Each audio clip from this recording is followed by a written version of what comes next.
अशा पद्धतीने तुम्ही मटकीची उसळ बनवली ना तर घरचे 4 घास जास्त नक्की जेवतील. त्यासाठी सुक्कं खोबरं, धने, जिरे भाजून घ्यायचं आहे. त्यानंतर तेलामध्ये 2 मीडियम साईज कांदे लालसर होतपर्यंत भाजून घ्यायचे.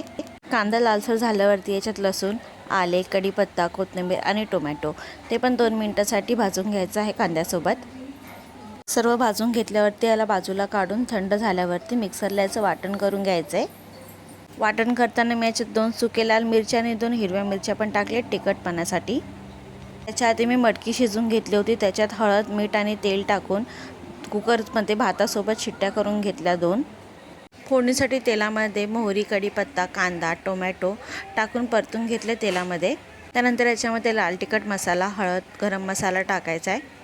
त्यानंतर वाटून घेतलं होतं मिक्सरला, ते वाटप याच्यामध्ये टाकलं आहे आणि छान तेल सुटेपर्यंत याला ढाकून ठेवलं आहे 2 मिनटासाठी. मटकी शिजून घेतली होती ती मटकी याच्यामध्ये टाकायची आहे पाण्यासोबत.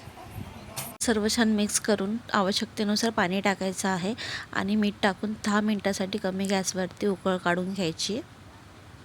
तुम्ही पण अशा पद्धतीने मटकीची आमटी एकदा नक्की करून बघा आणि कशी झाली होती हे कमेंट करून नक्की सांगा.